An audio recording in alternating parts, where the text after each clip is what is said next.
Welcome to food awesome. இன்றைக்கி நம்ம என்ன செய்ய போகிறோம்னா சூப்பரான சுவையான பீட்ரூட் கொண்டக்கடலை பொரியல் தான் நம்ம இன்றைக்கி பண்ண போகிறோம். இது ரொம்பவே டேஸ்ட்டாக இருக்குங்க. செய்கிறதும் ரொம்ப ஈஸி தான், அதுக்கான டைமும் ரொம்ப கம்மி தான். அது எப்படி செய்கிறதுனா அந்த வீடியோவில் பார்க்க போகிறோம். அதுக்கு முன்னாடி எங்கள் சேனலை நீங்கள் மறக்காமல் சப்ஸ்கிரைப் பண்ணுங்கள், பக்கத்தில் எங்கள் நோட்டிஃபிகேஷன் மேலேயும் கிளிக் பண்ணிக்கோங்க. இப்போ ஃபஸ்ட்டு நம்ம சன்னா ஒரு அரை கப் அளவுக்கு நம்ம எடுத்துக்குவோம். இதை ஊற வைக்கிறதுக்கு தேவையான தண்ணியும் நம்ம சேர்த்துக்கலாம். இதை நீங்கள் ஓவர் நைட் ஊற வச்சா தான் நம்ம காலையில் நம்ம குக் பண்ண முடியும். அப்படி இல்லை உங்களுக்கு டைம் இல்லை நீங்கள் சொன்னீங்கன்னா ஒரு 8 hours நீங்கள் ஊற வச்சு நீங்கள் எடுத்துக்கோங்க. இப்போ நம்ம பீட்ரூட் பொரியல் நம்ம செஞ்சிடலாம். இதுக்கு இடையிலேயே நான் கொண்டக்கடலையே வேக வச்சு நான் எடுத்துக்கிட்டேன். இப்போ கடாயில் 1 டேபிள் ஸ்பூன் அளவுக்கு நம்ம எண்ணெய் சேர்த்துக்கலாம். எண்ணெய் நல்லா காஞ்சதுக்கப்புறமா கடுகும் உளுந்தும் நம்ம சேர்த்து 1/2 டீஸ்பூன் அளவுக்கு நம்ம போட்டுக்கலாம்.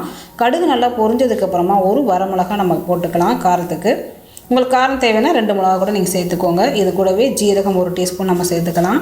இது கூடவே சின்ன சைஸ் ஒரு வெங்காயம் நம்ம கட் பண்ணி நம்ம ஆட் பண்ணிக்கலாம்.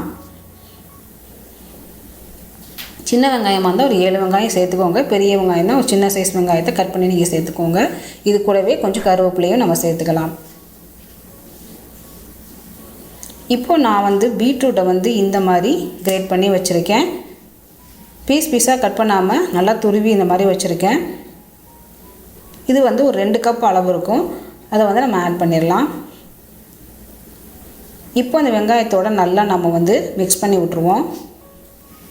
இந்த பீட்ரூட்டில் அதிகமான நன்மைகள் இருக்குங்க. இதில் பீட்ரூட் அயன் அதிகமாக இருக்குது. இது சாப்பிட்றதுனால நமக்கு அதிகமான ரத்தம் நமக்கு ஊறுறதுக்கு வாய்ப்பு இருக்குது.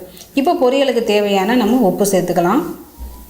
இதை கவர் பண்ணி ஒரு 5 minutes நல்லா வேக விட்டுருவோம். நீங்கள் தண்ணி எதுவும் சேர்க்க வேண்டாம். அந்த பீட்ரூட் உள்ள தண்ணியே நல்லா வேகும் உங்களுக்கு.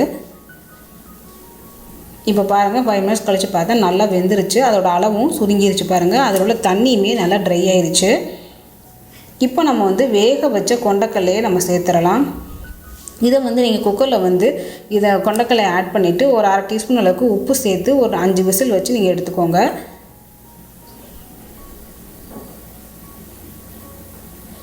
இந்த பீட்ரூட் நமக்கு பிபியை கண்ட்ரோல் பண்ணுதுங்க. அது கூடவே ரத்தத்தில் உள்ள சர்க்கரை அளவே நமக்கு கண்ட்ரோல் பண்ணுது.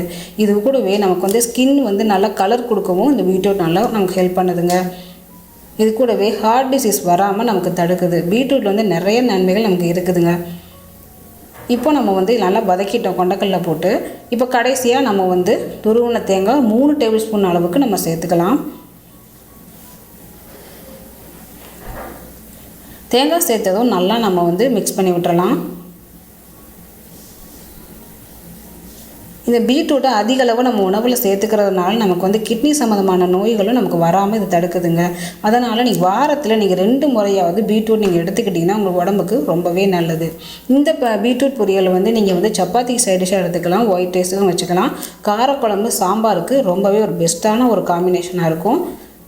இப்போ ஃபைனலாக நம்ம நறுக்கின கொத்தமல்லியை நம்ம ஆட் பண்ணிடலாம். கொத்தமல்லி போட்டுட்டு நல்லா நம்ம மிக்ஸ் பண்ணிடுவோம். இதை நீங்கள் குழந்தைங்களுக்கு செஞ்சு கொடுத்தீங்கன்னா அவங்களுக்கு ப்ரோட்டீன் லெவலும் அவங்களுக்கு இன்க்ரீஸ் ஆகும். அவங்க இதை விரும்பி சாப்பிடுவாங்க. இப்போ நல்லா நம்ம மிக்ஸ் பண்ணதும் இப்போ நமக்கு சூப்பரான சுவையான கொண்டக்கடலை பீட்ரூட் பொரியல் நமக்கு தயாராகிடுச்சு. இதை நீங்கள் செஞ்சு பாருங்கள். செஞ்சு பார்த்துட்டு எனக்கு கமெண்ட் பண்ணுங்கள். அந்த வீடியோ பிடிச்சிருந்ததுன்னா உங்கள் ஃப்ரெண்ட்ஸுக்கு நீங்கள் ஷேர் பண்ணுங்கள், லைக் பண்ணுங்கள். நன்றி.